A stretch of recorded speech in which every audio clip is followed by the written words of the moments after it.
Hello, students. How are you? Are you fine? How was the weekend? I hope everything is pretty well with you. This is the fifth lesson of the course Multicultural Education and Diversity Management. So, in this fifth lesson, we'll discuss the issue of social class and education as a main heading. Under this main heading, I will try to address two basic issues. The first one is education and production of social and economic inequalities. And the second basic issue is about globalizing our imagination in 21st century. So I hope you learned a lot from the fourth lesson I sent you before. Don't forget to connect the idea, the concept that you have got from the fourth lesson to this fifth lesson so as to understand or so as to have a complete understanding about the issue. So to begin from education and the production of social and economic inequalities, first you have to remember what do you mean by social inequalities and what do you mean by economic inequalities. In our previous discussion, we tried to see social inequalities might happen in the forms of social categories that is created and then constructed in the society. For example, it might be inequality in the form of gender, it might be inequality in the form of social class, race, ethnicity, religion. These all things can be considered as social. The inequalities, the discrimination that we come across in the society due to such categories in the society can be considered as social inequalities. On the other hand, economic inequalities can be conceptualized as the inequalities in terms of economy. In our previous discussion, I tried to mention as there is a category in terms of economic status of the society. Some of the society or some nation are considered as developed and with high economic status, and some are assigned at middle level, and whereas some of them are assigned at lower level or developing. When you bring this to the individuals, some individuals are at highest level of economic status, while some of them at the middle and some of them at the lower level. Therefore, our today's discussion is about how these inequalities that may manifest in the forms of economic and social status can be related to education, and how education may help either to produce or to reduce the social and economic inequalities. As I tried to mention earlier, education can be used for two main purposes. The first one is education may help as a tool for liberation, and education may also help as a tool for discrimination, as I tried to mention in the fourth lesson. So our concern here is, in the multicultural perspective, it is important to create a ground where education can be used to liberating individuals from any form of discrimination. Education may play these two roles based on the focus, based on the emphasis that we give for education. To come to my today's main idea, there are a number of research results which shows the direct relationship between school outcomes and socio-economic background of the society. Particularly when you say socio-economic background, the educational achievement in different parts of the world are highly linked to the educational level of the family, economic level of this family, as well as the social class in which the family of the students are assigned. Therefore, this classification affects many things of the students. This classification, social classification, affects the achievement. It also affects the access, as well as the employment opportunity and the opportunity to generate to have a good income in the future, in the long future. For example, if you see its effect or its effect on the access, if there is a social category in terms of, for example, place, those individuals who are placed at the remote, those individuals who are living at the remote, those individuals who and those individuals who are living at the center may not have equal access to education. Particularly, you can take this the context of Ethiopia in previous time. For example, individuals or children who are learning, who are living at urban area, have an access to quality education as compared to children who are living at the rural area or at the remote areas. So, such like classification and class stratification may affect student achievement. Not only that, in terms of employment, for example, if you took the context of Ethiopia, for example, those students who are at center have more opportunity to be employed or to join different private and government sectors as compared to those who are living in remote areas who do not have an access even to access a job vacancy in different sector. Uh, this also affects the income generation opportunities of the students in their later life. So this is how education may, the distribution of education across social categories, the distribution of educational institutions, the distribution of educational services across different social categories may help or may facilitate the production and the reproduction of social and economic inequalities in the society. So, in that case, if there is such like classification, if there is no fair distribution of educational institution and educational services as well across different social groups, schools are there to serve the privileged ones, the already privileged. The schools privilege or benefits those who are already privileged. For example, in terms of social class, those who are at the center are privileged. Therefore, if the schools are not equally distributed, fairly distributed to all areas of the nation, so education is there to serve the already privileged group of individuals who are learning at the center. In terms of, for example, gender, if you say, for example, in terms of gender, there is a classification as a women and a male.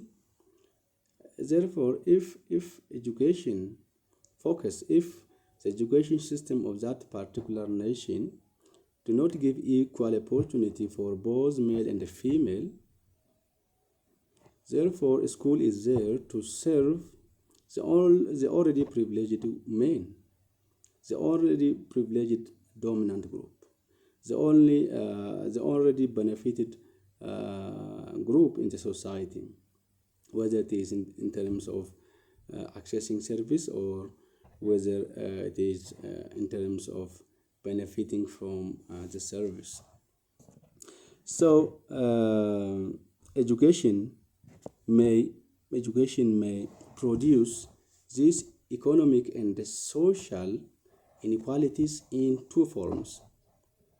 One, in the forms of ability grouping and tracking. Second, education may also produce social and economic inequalities in terms of official knowledge and its distribution. Distribution of official knowledge and in terms of ability grouping and tracking. To see the ability grouping and tracking issues, when you say ability grouping, there are a number of groupings that takes place in a specific classroom in the school. For example, it might be the grouping that teachers make to deliver the content. It might be the grouping that school creates to facilitate interaction among students in the school. It might be the grouping that school make to facilitate the interaction between teachers and students. It might be a grouping that school creates to facilitate interaction between school and the local community as well. So if such like grouping is based on ability which is attached, socially attached to a group, meaning other than the ability which is identified by conducting kind of diagnosis, there are abilities, the standard, the ability status that is attached to every member of the society. For example, primarily, children from higher class are considered as knowledgeable and more able to do things, to learn, to know things, whereas students who are from the lower class were considered as individuals who cannot learn equal with their counterparts. So if there is such like categories, such like status attached to the process of in the society, and if the school implement the same issues in the school whenever the grouping that might be happen at the classroom level or at the school level, therefore this may reproduce the inequalities that exist already in the society. This may promote the inequalities that exist in the society in terms of different social categories. Therefore, it is very important to consider the way grouping has taken place, or the way grouping takes place in the society as well as in the school setting. The other thing is the ability tracking issues. It is the placement of individuals based on their interest and ability. So the placement of individual students to a certain group based on the status given in the society, based on the social categories exist in society, based on the economic status that exists in the society, the inequalities will continue, will remain due to the educational practice that is taking place in the school setting. Another thing is the issue of official knowledge and its distribution. So one way through which education reproduce socio-economic inequality is through official knowledge and its distribution, the way of distributing that official knowledge. So here, first you have to understand what do you mean by official knowledge. The official knowledge is the knowledge, the concepts, the paradigms that are planned by dominant groups. For example, in the previous lesson, I tried to I tried to point out how the government may use education to propagate or to preach their ideology, political ideology, to preach their economic perspective, and also to preach their social ideology, social aspects, social perspectives as well. Therefore, here the knowledge which is created by, or which is created based on the perspective, based on the concepts, based on the interest of dominant group, is said to be uh, official knowledge. It is the knowledge that has got, or that has got legitimacy, which is officially prescribed to the society. So the knowledge which is prescribed to the society officially from the government, from the ruling body, is said to be official knowledge. Therefore, the way this official knowledge distributed through different things, through different education institutions, starting from the primary level to the tertiary level, the education institutions are in a position to distribute the officially prescribed knowledge, the officially produced knowledge.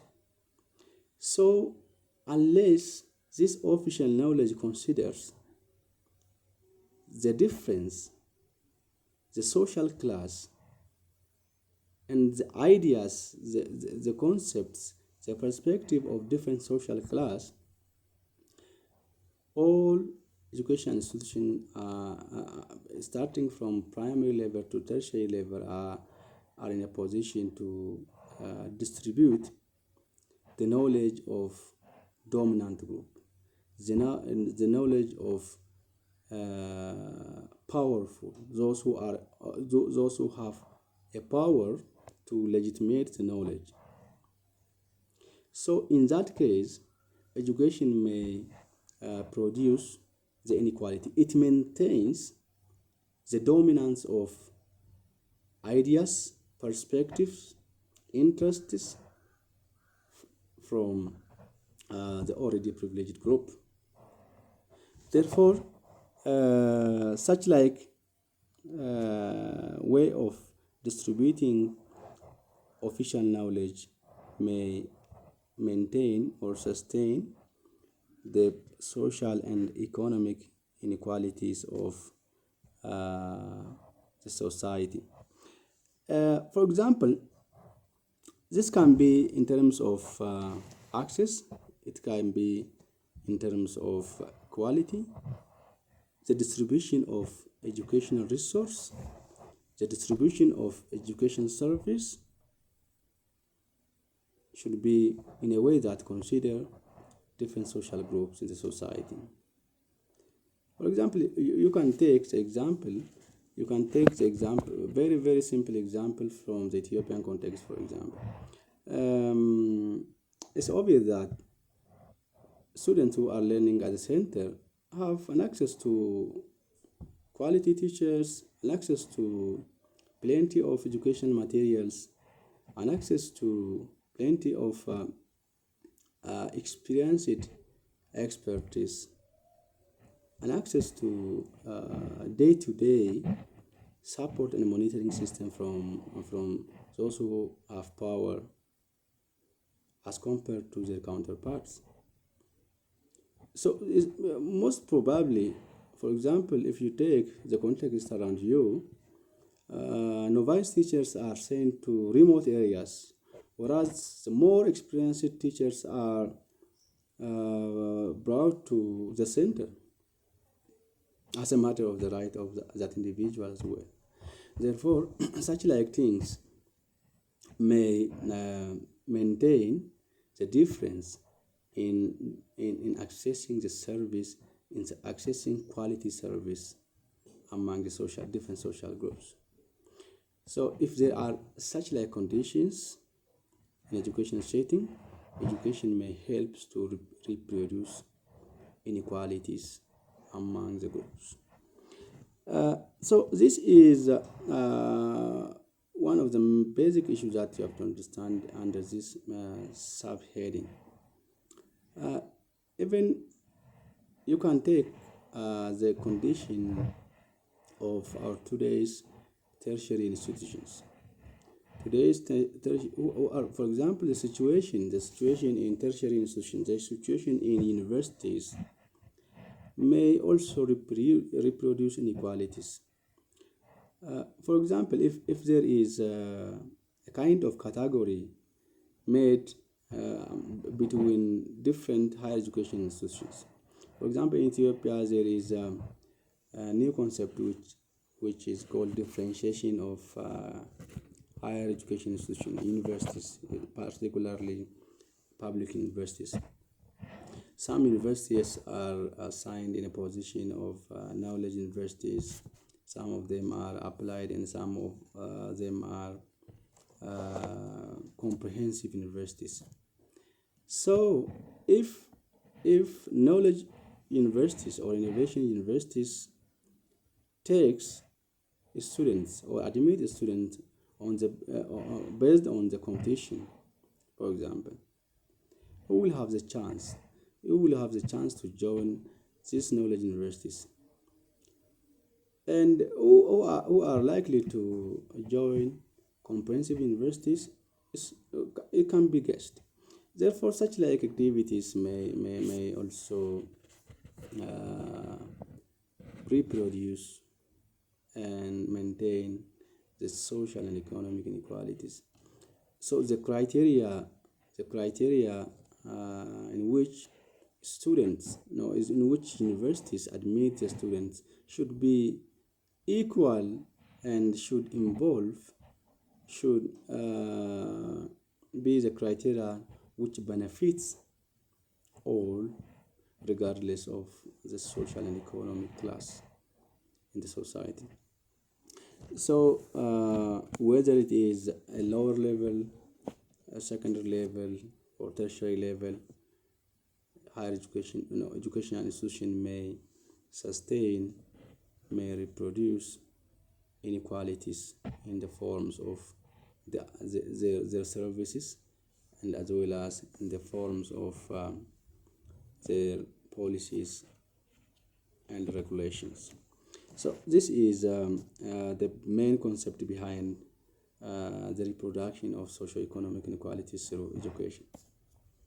The next issue that you have to understand under this session is the issue of globalizing our imagination.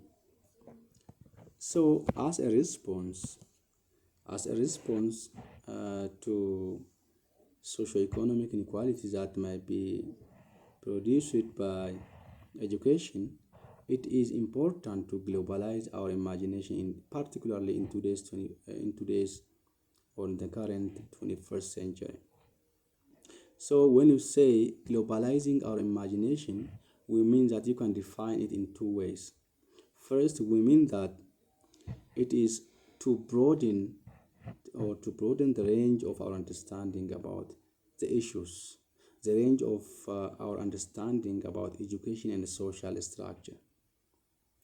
Next,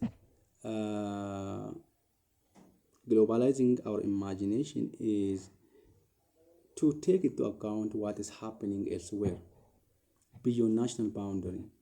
Therefore, in education, whenever we make analysis of education and social structure, it is important to consider the situation which is happening elsewhere, which is happening beyond the national boundaries, because the global context, today's global world or knowledge-based economy, is highly influencing the way the way educational institution is functioning, the way different nations conceptualize their education system.